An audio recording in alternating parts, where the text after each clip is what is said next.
देख रहे हैं नेशन व्यू बीनाज त्यागी के साथ। रात के 8 बज चुके हम हाजिर हैं देश और दुनिया की हर उस खबर के साथ जो रखती है आपसे सरोकार। खबरों के हर पक्ष और पहलू को आपके सम्मुख रखेंगे और उसके हर तर्क को आपके सामने दिखाएंगे ताकि आप खबर पर अपनी निष्पक्ष और सटीक राय बना सकें। तो आखिरकार साइकिल की जंग में अखिलेश यादव ने बाजी मार ली। चुनाव आयोग ने अखिलेश खेमे को साइकिल सिंबल दिया, साथ ही साथ पार्टी का नाम भी अखिलेश को थमा दिया। मुलायम को जीत तो मैसर नहीं हुई, लेकिन बेटे को आशीर्वाद देने में मुलायम ने जरा भी देर नहीं लगाई। लेकिन इस सब के बीच चाचा शिवपाल का अब क्या होगा?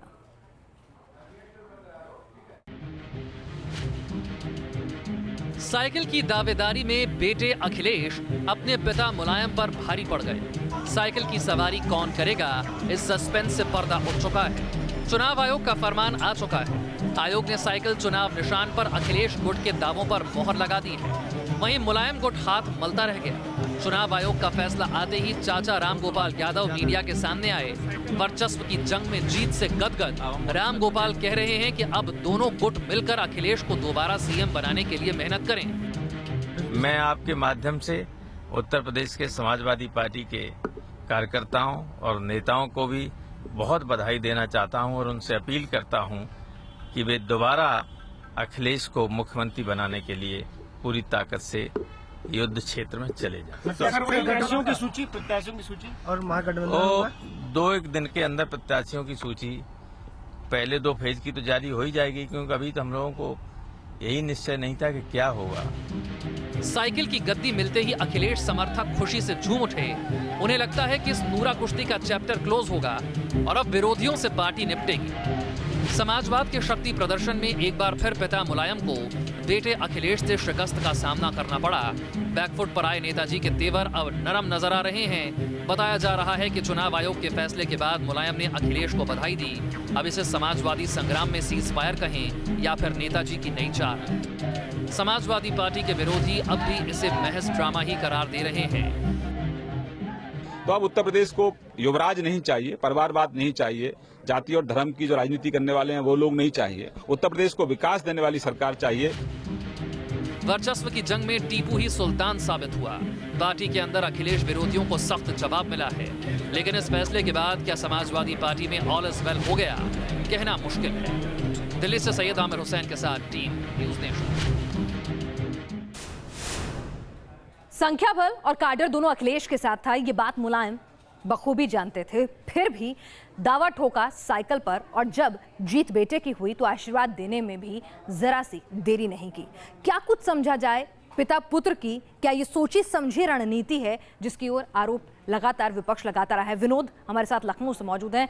विनोद, उत्साह अपनी जगह है, फैसला अपनी जगह है, लेकिन इस बीच जिस तरह से तुरंत मुलायम ने आशीर्वाद दिया, अखिलेश भी घर पहुंच गए, इसको किस तरह से लोग समझ पा रहे हैं? कहीं चाचा ही तो अकेले नहीं रह गए पिता पुत्र के इस पूरे तामझाम में?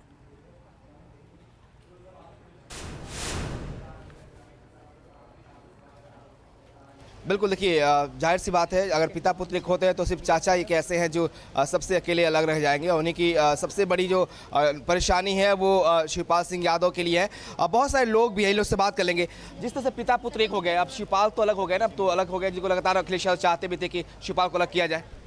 ये निर्णय हम कार्यकर्ताओं का नहीं, हम लोगों के राष्ट्रीय अध्यक्ष माननीय अखिलेश यादव जी हैं और ये निर्णय उन्हीं का है और जो उनका निर्णय होगा वो हम लोग मानेंगे। और हम लोगों का पहला लक्ष्य, माननीय मुख्यमंत्री जी राष्ट्रीय अध्यक्ष का पहला लक्ष्य है चुनाव, और 11 मार्च को हम लोग चुनाव जीत के जब उत्तर प्रदेश के मुख्यमंत्री बन जाएंगे, उसके बाद जो निर्णय लेने माननीय मुख्यमंत्री जी का एक एक निर्णय हम लोग पत्ता। कार्यकर्ताओं का मानना है कि हमारे लिए लक्ष्य जो है वो चुनाव जीतना है। अब मुख्यमंत्री को साइकिल मिल चुका है, लिहाजा अब जो लक्ष्य होगा वो चुनाव को जीतना है और इसी के लिए अब आगे बढ़ेंगे, इसी को लेकर आगे बढ़ेंगे। लेकिन जिस तरह से मुलायम मार्गदर्शक बन जाएंगे, लगातार सूत्रों के हवाले से खबर आती रही, लेकिन फिर भी लड़ाई जारी रही और आशीर्वाद देने में भी देरी नहीं लगाई है, तो सवाल उठता है कि ये किस तरह की राजनीति चल रही थी। बहरहाल इस बीच दिल्ली में भी सुगबुगाहट तेज हो गई। चुनाव आयोग ने फैसला सुना दिया। तर्क के आधार पर, संख्या बल के आधार पर सीधे सीधे अखिलेश जो है हावी पड़ते हुए नजर आ रहे थे। लेकिन इस फैसले के आने के बाद अगर हम बात करें सईद, दिल्ली में क्या कुछ हलचल तेज हुई है? क्योंकि साइकिल जो है हाथ जो है साइकिल को धक्का लगाएगा, ये बात काफी दिनों से चर्चा में थी। तो दिल्ली में किस तरह की राजनीति, आपके सूत्र क्या कुछ कह रहे हैं? चुनाव आयोग के इस फैसले के बाद अपडेट दें हमें। देखिए, सूत्र यही कह रहे हैं कि जो पहले से ये सुगबुगाहट थी कि अखिलेश के साथ संख्या बल है, इसलिए कांग्रेस के तमाम जो नेता थे, जब बात हम करते थे या रिपोर्ट्स जो आती थी हमारे कानों तक, तो वो यही आती थी कि जो अखिलेश खेमा है बहुत मजबूत खेमा है, और अगर अखिलेश खेमा जीतता है और साइकिल उसको मिलती है तो कांग्रेस का हाथ जो होगा वो साइकिल के साथ होगा।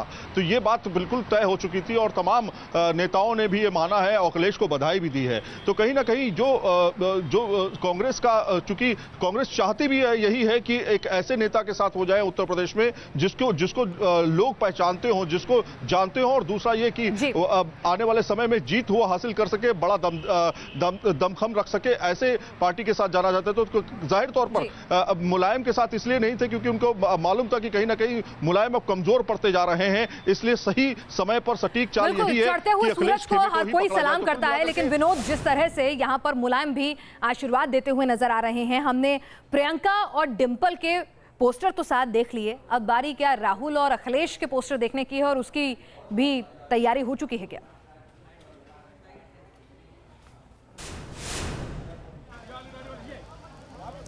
बिल्कुल, देखिए बिल्कुल तैयारी हो चुकी है, सब कुछ पहले से तय है, बस इंतजार था चुनाव आयोग के फैसले का। ये फैसला भी आ गया है, तो अब सिर्फ और सिर्फ गठबंधन के लिए आधिकारिक घोषणा की बाकी है।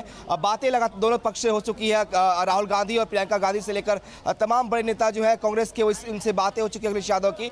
अब बस घोषणा आधिकारिक करनी है, और कहा जा रहा है कि शायद एक तस्वीर आपको दिखाई दे उत्तर प्रदेश में जहाँ पे राहुल गांधी और अखिलेश यादव साथ कैंपेनिंग करें। हालांकि एक और नाम आ रहा है जयंत सिंह, जिनको राष्ट्रीय लोक दल से माना जा रहा है, कहा जा रहा है कि उसके साथ भी एक गठबंधन होगा, एक महागठबंधन की कोशिश की जाएगी। चलिए, तो ये महागठबंधन बिहार में बीजेपी के लिए बहुत भारी पड़ा था। देखना होगा कि ये महागठबंधन उत्तर प्रदेश में कितनी मुश्किलें पैदा करता है, और बीएसपी की जो तैयारियां हैं वो कहां इन सबके बीच में ठहरती हैं। इस तमाम अपडेट के लिए आपका शुक्रिया। आगे बढ़ते हैं, बात करते हैं पंजाब के समर की, जहां पर हलचल तेज है।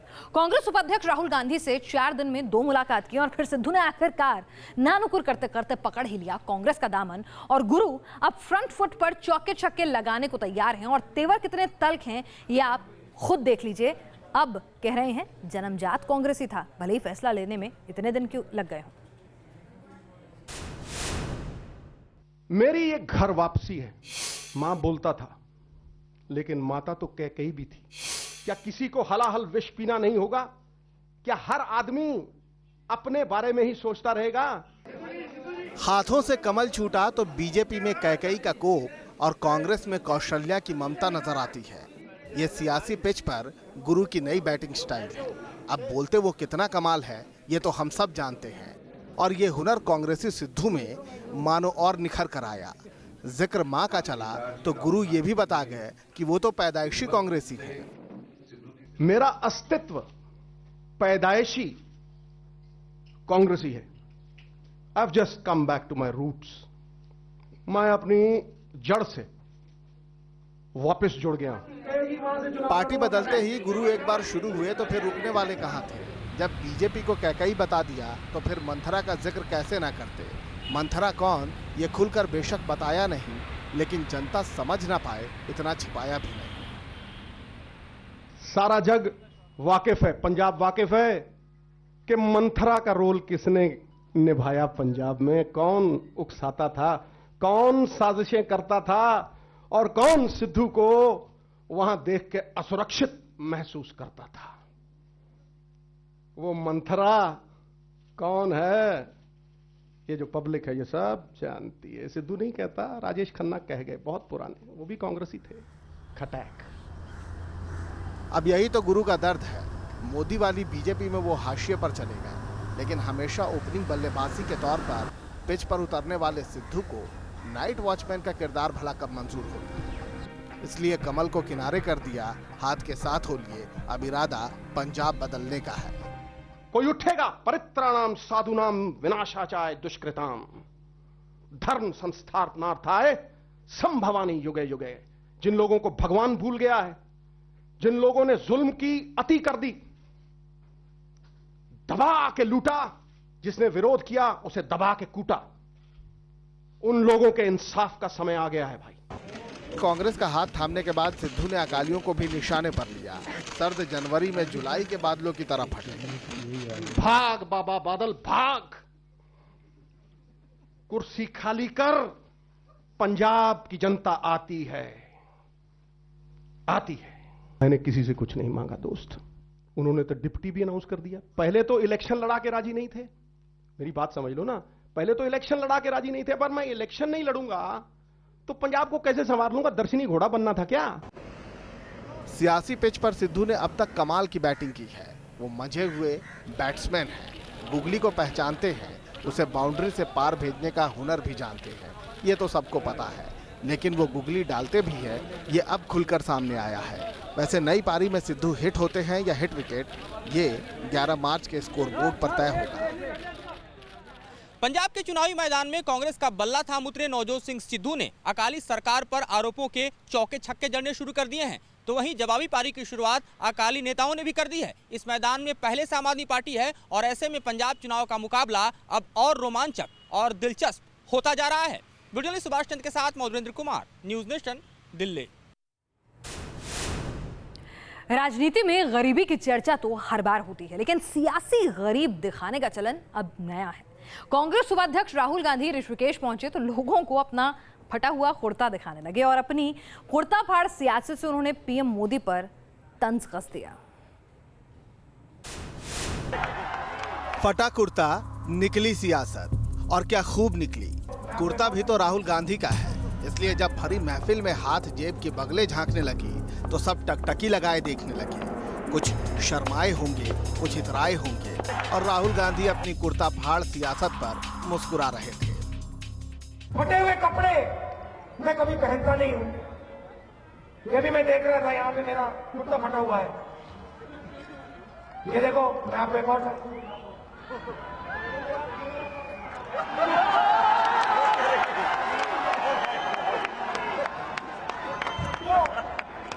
तो मैं देखता हूँ कि भैया मेरा यहाँ पॉकेट फटा है, ये मेरा कुर्ता फटा है, ठीक है, कुछ फर्क नहीं पड़ता। नहीं, नरेंद्र मोदी जी का पॉकेट कभी नहीं फटेगा, नरेंद्र मोदी जी का कुर्ता कभी खराब नहीं दिखेगा, मगर नरेंद्र मोदी जी गरीबी की राजनीति करते हैं, फटे कपड़ों वालों की राजनीति करते हैं। चंद मिनटों पहले तक राहुल महंगी सी जैकेट पहने नजर आ रहे थे, तब तो शायद ही कोई ये सोच पाए कि जेब यूं फटी निकल आएगी और राहुल उसे यूं महफिल में सरेआम कर देंगे। ये सपना तो सियासी विरोधी भी नहीं देख पा रहे होंगे, लेकिन जेब की कंगाली से राहुल सियासी अमीरी का दांव चल गए, और इसलिए बीजेपी हमलावर है क्योंकि सवाल सियासी नफे नुकसान का है। श्रीमान Rahul Gandhi attention seeking disorder की बीमारी से ग्रस्त हैं। उनको सख्त इलाज की जरूरत है, क्योंकि ये बीमारी बच्चों को होती है। अगर 48 साल के किसी युवक को ये बीमारी है तो निश्चित रूप से उसको इलाज कराना चाहिए।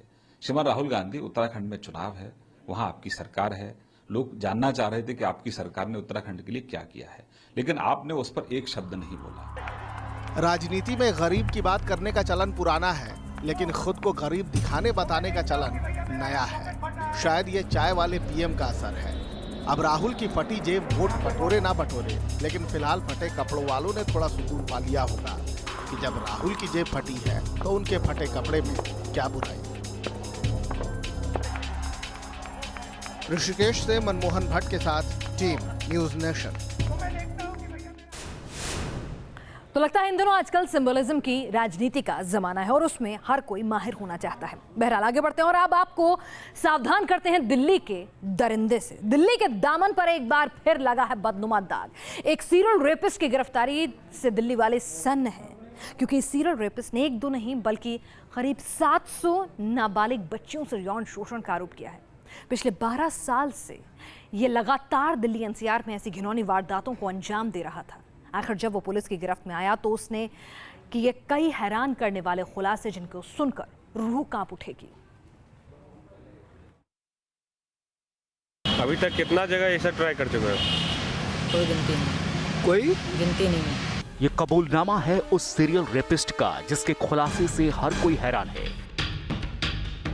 छोटी छोटी बच्चियां इसके निशाने पर रहती थीं और इसे खुद भी याद नहीं कि अब तक कितनी नाबालिगों को इसने अपना शिकार बनाया है।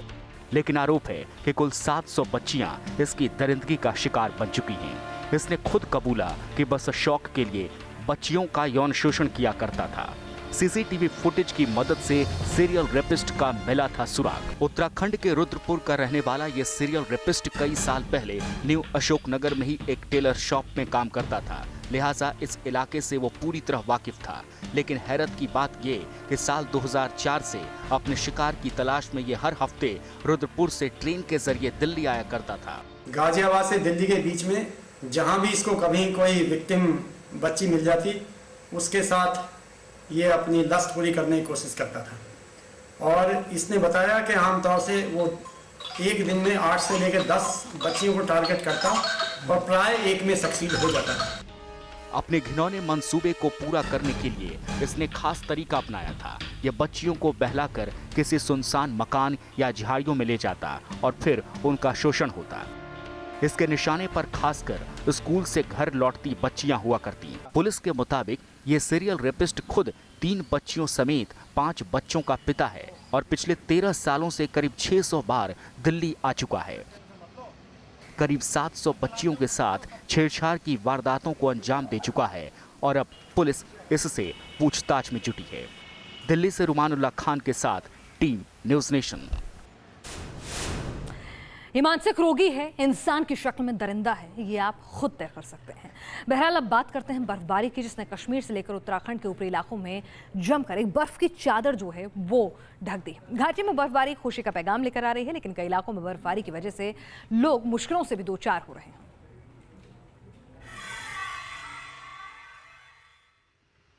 फिजा बर्फीली, जर्रे जर्रे में सफेदी, धरती की जन्नत की इससे दिलकश तस्वीर नहीं हो सकती। कश्मीर घाटी में ऐसी बर्फबारी हुई है कि जर्रा जर्रा सफेद नजर आता है। सड़क, आशियाने, बाग, बगीचे, हर जगह बर्फ ही बर्फ। ऐसा लगता है मानो सफेद रुई से धरती का श्रृंगार किया गया हो। बर्फबारी कश्मीर में खुशी का पैगाम लेकर आई है। ये इस साल जो बर्फबारी हुई है मगर ये बहुत अच्छी है। इससे अच्छा है कि बहुत पानी भी बढ़ गया है, इससे पानी भी कमी बहुत लोगों की थी। चिनार की टहनियों में जमी बर्फ की मनमोहक तस्वीर को देखकर यही कहा जा सकता है कि कुदरत की कलाकारी बेमिसाल है और इंसान इसकी बराबरी करने की भी नहीं सोच सकता। बर्फबारी इतनी हुई है कि श्रीनगर की पहचान डल लेक कई जगहों पर जम गई है। हम इस वक्त श्रीनगर के मशहूर डल लेक के किनारे हैं और जहां पर आज सुबह सवेरे से बर्फबारी जो है बहुत ज़ोरों से हो रही है, जिसके बाद आप देख रहे हैं कि शिकाराएं जो हैं बर्फ़ से लिपटी हुई हैं। बहुत ज़्यादा बर्फबारी हुई जिसकी वजह से शिकाराओं के ऊपर भी बहुत ज़्यादा बर्फ़ है, जो कि आप अपने विजुअल्स में देख रहे हैं कि कैसे साफ़ की जा रही है। इस वक्त बहुत ही एक मोटी लेयर जो है बर्फ़ की पूरे डल लेक के ऊपर जमी हुई है। जम्मू कश्मीर के साथ हिमाचल प्रदेश में भी जमकर बर्फबारी हो रही है। बर्फबारी शिमला की खूबसूरती में 4 चांद लगा रही है। बर्फबारी में कुछ अलग ही नजर आती है शिमला की तस्वीर। बर्फबारी का लोगों को बेसब्री से इंतजार था। बर्फ का मजा लेने आए सैलानियों की खुशी के बारे में तो पूछिए ही मत। अंबाला से और फुल एंजॉय कर रहे हैं। मजा आ रहा है, फुल एंजॉय, फुल मस्ती। ये हम एंजॉय पूरी कर रहे हैं। हम तो परसों आए थे चंडीगढ़ से शिमला के लिए। उत्तराखंड के ऊपरी इलाकों में भी जमकर बर्फबारी हो रही है। उत्तरकाशी के गंगोत्री, यमुनोत्री के साथ दूसरे इलाकों में एक हफ्ते से हिमपात हो रहा है। बर्फ से ढके पहाड़, पेड़ और सड़कों के बीच से सफर तय करने का अनुभव अलग ही है। बर्फबारी खुशी का पैगाम लेकर आई है, लेकिन इससे मुश्किलें भी खड़ी हो रही हैं। जम्मू कश्मीर से लेकर उत्तराखंड के कई रास्ते बंद हो चुके हैं। बर्फबारी की वजह से सुदूर इलाकों का भी मुख्यालय से संपर्क टूट गया है। श्रीनगर से इदरीस लोन के साथ टीम न्यूज़ नेशन।